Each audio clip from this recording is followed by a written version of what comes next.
Mucha atención, comenzamos con esta reveladora cifra, mírenla bien ustedes, 3.949.159, casi cerca de 4 millones de votos, 4 millones de votos de los que obtuvo el excandidato presidencial, oficialista, petrista Iván Cepeda.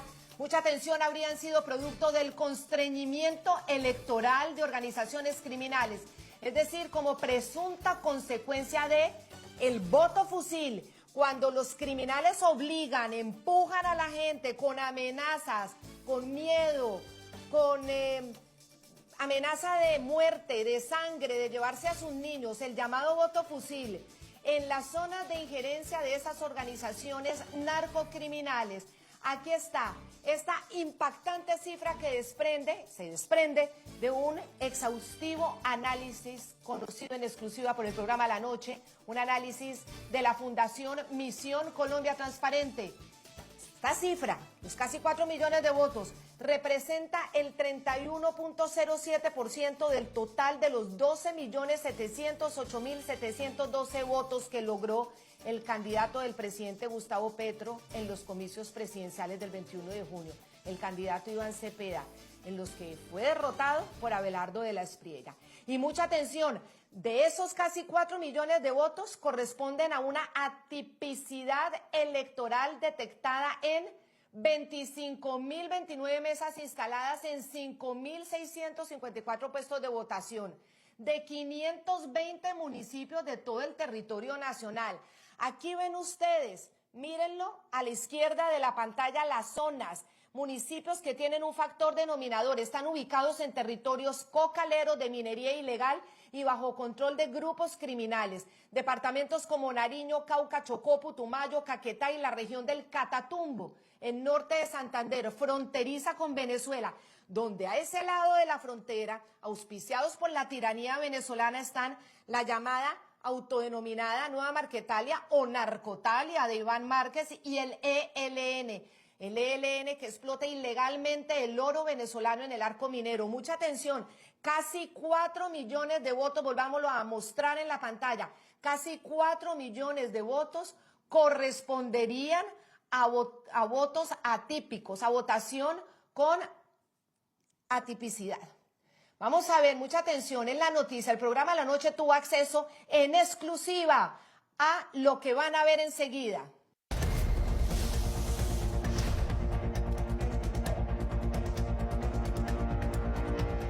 Aquí la ven ustedes, es la denuncia penal que fue radicada en las últimas horas ante la Fiscalía General de Colombia por el patrón macrocriminal de constreñimiento electoral que presuntamente ocurrió en beneficio del entonces candidato presidencial del Pacto Histórico de Petro, Iván Cepeda. El punto clave de esta noticia, según la denuncia instaurada por la Fundación Misión Colombia Transparente, los actores determinantes de este patrón criminal son, miren aquí, las autodenominadas disidencias de las FARC al mando de Iván Mordisco, los frentes criminales de las FARC del cabecilla alias Calarcá, que sigue gozando de beneficios que Petro le da. Sus órdenes de captura no están vigentes, levantadas.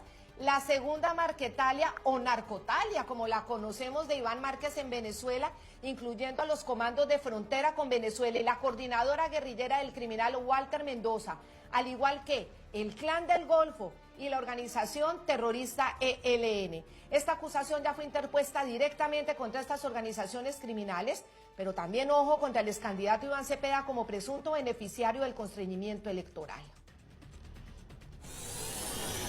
Para la segunda vuelta presidencial se evidenció que en 25.029 mesas de votación de 5.636 puestos de votación de 520 municipios, Iván Cepeda, Castro y Aida Quilcué obtuvieron una votación atípica de 3.949.159 votos en municipios identificados como de alto riesgo, en los cuales los grupos ELN, disidencias de las FARC, Segunda Marquetalia y el Clan del Golfo ejercieron control territorial y constreñimiento electoral a través de amenazas, intimidación, presión ejercida sobre la comunidad y sobre electores a través de reuniones forzadas, panfletos, mensajes de texto o audios amenazantes, restricción de movilidad y además la prohibición de apoyar a otros candidatos.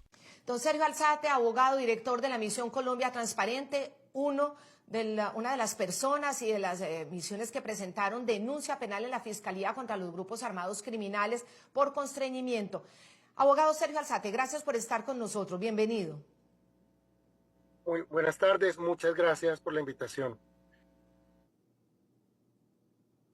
¿Cómo saben ustedes o cómo deducen que 3.950.000 votos pudieron ser producto del constreñimiento, votos a favor de, en ese momento, el candidato Iván Cepeda, que fue derrotado por Abelardo de la Espriella?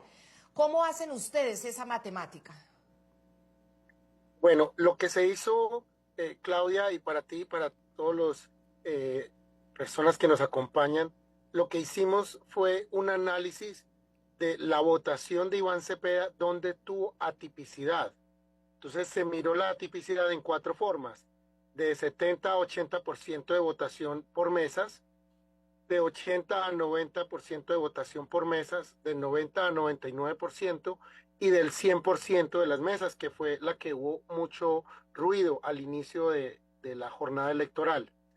Y luego lo que hicimos fue identificar cuántas de estas mesas estaban concentradas en zonas de alto riesgo electoral, identificadas por la MOVE o señaladas así por la Defensoría del Pueblo. Cuando cruzamos la información, evidenciamos que estos votos en estas mesas, en estos puestos y en estos municipios coincidía plenamente con los municipios cocaleros, con los municipios de presencia de cada grupo, y luego hicimos entonces un conteo: cuántos votos efectivamente tuvo Cepeda de manera atípica y con incidencia de estos grupos.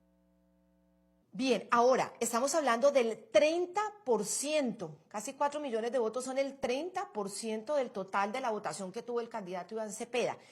Esta cifra es una cifra muy alta, además porque si también vemos lo que ustedes hacen, esa tipicidad electoral fue detectada en 25.000 mesas instaladas en 5.600 puestos de votación. Estamos hablando de más de 500 municipios de Colombia. Entonces, esa tipicidad en su totalidad se pueden achacar al constreñimiento.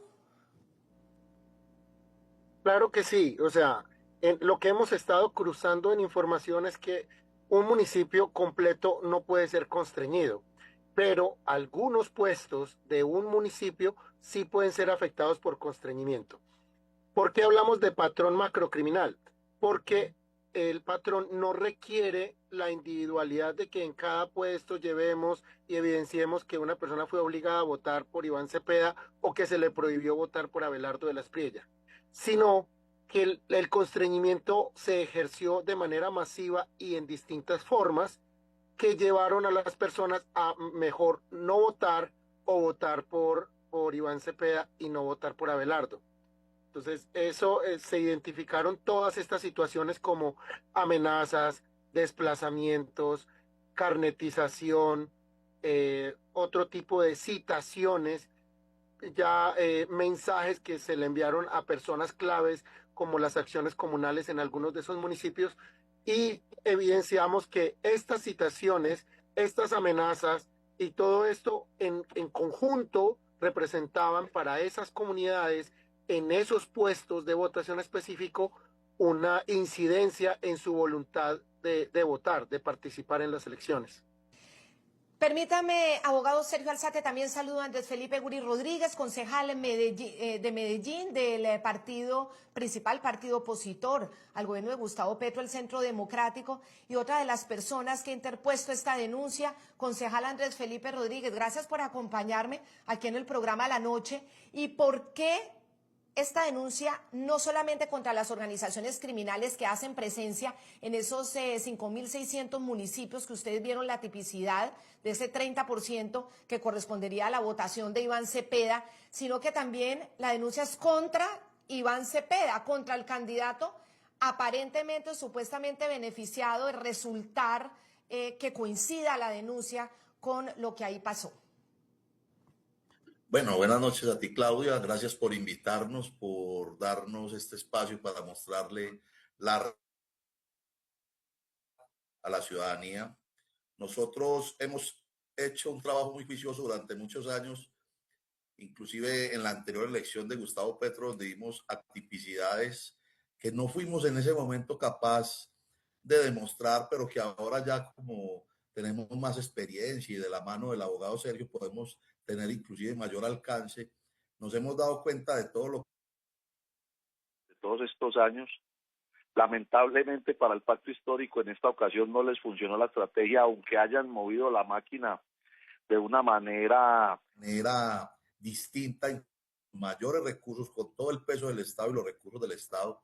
Y no solamente eso, sino acompañado ya no de grupos delincuenciales que operaban desde las cárceles y demás, sino que ya los grupos que están activos en el territorio colombiano, y no solamente los grupos guerrilleros, también las GDO, los grupos delincuenciales. Se volvió en un caso ya gravísimo que hoy se podría conocer como, no sé, la narcopolítica, porque ya ni siquiera podría conocerse como la barpolítica y no la narcopolítica. Todos los grupos delincuenciales operaron a razón de estas elecciones y el patrón es claro.